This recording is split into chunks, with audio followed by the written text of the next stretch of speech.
to Austin. Welcome gubernatorial candidate Debra Medina. Hey, Debra, how are you? Good. It is nice to have you. Let's do two things. Let's take a couple minutes and wrap up the 9/11 thing, and then I want you to get to what you want to talk about for these remaining weeks of the campaign. 9 days, I think. Seriously. Yeah. Well, indeed so. My assertion is it would have been over by now, would have been over in a day, if after the Beck thing you'd have said, boy, I'm sorry, I messed up. I should have identified this 9/11 truther movement as the despicable paranoid cult that they are. What a horrible, hateful belief to have in your head that 9/11 was an inside job. Why didn't you do that? Yeah, I agree with you, Mark. You know, I laughed it off whenever he said I was a truther because I thought it was so absurd, and I should have just said no, absolutely, I'm not a truther. I think it's abundantly clear I'm not a truther. You know, those things happen to us, and we pick up, say, should have done that better, move on, and that's what we've done. Then there's just one other thing that's left, because not being a truther is great. I'm thinking, of course you're not. Of course you're not. But sometimes the wisdom is defined by knowing whom to praise and whom to, quite frankly, condemn.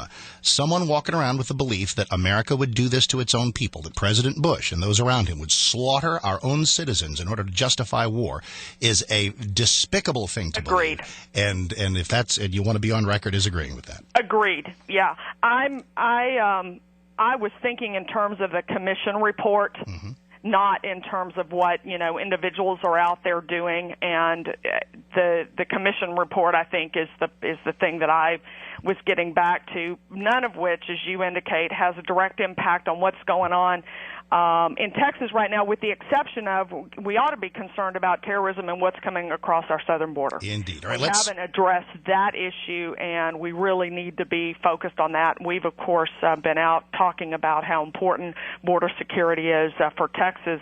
Hadn't taken it to the, you know, what impact it has on the country, but clearly it's a big open door right here in Texas, and that does affect the whole nation. Then let's segue into some other things with just one final thing. In appearances since this dust-up, I'm guessing there are two kinds of reaction. People who say, Debra, we don't care, we love you anyway. Some people who have said, you've had to do some fence mending. How do you think that's gone, and how do you think it's going to go working toward, because we're in early voting now?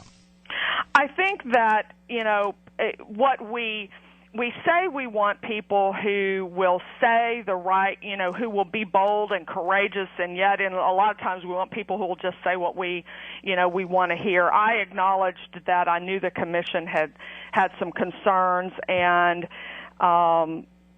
you know, sometimes that makes people happy, sometimes it doesn't. I think people are ready to say, yeah, you know, she's being rational here. We're asking her to draw an absolute when the expert commission didn't draw an absolute. She's being pretty courageous. Well, they drew an well, of course they didn't. But again, the Truther movement isn't about the 9/11 Commission. It's about being an inside job. I mean, and I should have more clearly separated the two. And okay. That's where I am. I think people have, by and large, yes, to answer your question, people have, by and large, said, we see this for what it is. There may be some importance to come back and address that, but right now, the crisis before us today in Texas, we got 9 days of voting left.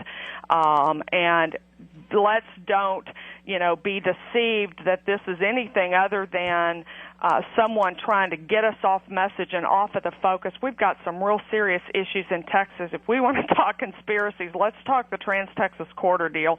Let's talk the Merck vaccine deal. Let's talk the bailouts. Those are the things that are affecting us every day in Texas. That's what this campaign's been about, and that's where we've stayed, and we're addressing that. We got some more bad economic information yesterday here. I think it continues to come. It's something we've been talking about for months now, and have some real, I think, substantive policy ideas that will truly be a shot in the arm for the Texas economy and get us back to prosperity producing rather than this tremendous recession that we're in. 10 days ago, I haven't seen a poll since all this. Has there been one that I missed, or because I'm thinking, because I think I asked you this before. Me neither, and I'd love to, and I think we'd all love to see one. Whom are you chasing? Is it like the joke about the bear? All I have to do is really outrun you. Are you chasing Governor Perry, or are you chasing Kay, attempting to overcome her and make the runoff? Well, we've been saying for some time, I think that the most recent polls are validating what we believed anecdotally. You know, as a registered nurse, my clinical job is to do assessments. I use a lot of senses to assess, eyes, ears, ask people questions, feel, look, see what's going on, and then I draw blood work or get an x-ray to confirm what I already know. Those polls have kind of confirmed for us what we've been feeling from all over the state. I think the most recent early voting turnout is supporting what we knew. There are a lot of people that are going to vote in this year's Republican primary that have not voted in a primary before. That's not to say those people aren't Republicans. We've got a whole bunch of people that vote Republican in November but don't get involved in the primary. They're understanding that, by golly, your choice for governor, the governor's going to be elected on March 2nd in Texas. You want to participate in that, you better vote in the Republican primary. People are doing that. We've seen, I think, 20% of the people who voted early yesterday in Tarrant County had not voted in a primary before. So when that happens, we really are looking at getting real close or surpassing even Governor Perry. That's what we've been working on for a year, turning out the vote in the primary, making sure that Texans understand the governor's going to essentially be elected on March 2nd. Since we, in truancy, so you'd share most of the analysis that Bill White, while a decent mainstream Democrat, he will not be the next governor of Texas, no matter which of you wins. I have said that I think the question early on, people were saying, can she win, like in the primary? I'm not voting. I like her, but I'm not sure she can win. And I said, I think the question we better be asking Republicans is, can Rick Perry win in November? And I don't believe he can. I don't believe Rick Perry can win in November against a Bill White.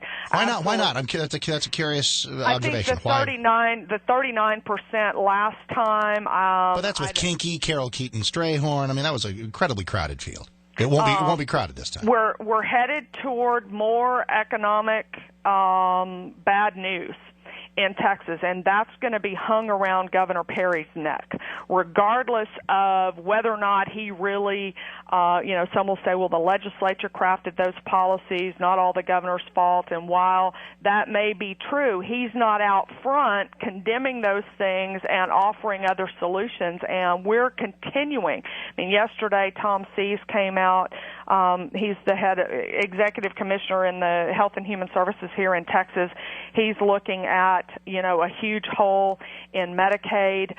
We continue to get bad information. We continue to get, it's good information, it's bad news for Texas, and the governor hasn't offered substantive solutions to fix that. So I think those things will be hung around his neck, and we need to think very carefully about, whereas, White's going to ride in on this white horse, or he's going to try to, his stewardship of Houston has not been very proper either, and Houston's got some real monetary problems, but they're the same kinds of problems that Governor Perry has led us to in the state. And so I can counter that by saying, look, I was opposed to those policies from the get-go. Here's what Texas ought to be doing. We've been championing that for over a year.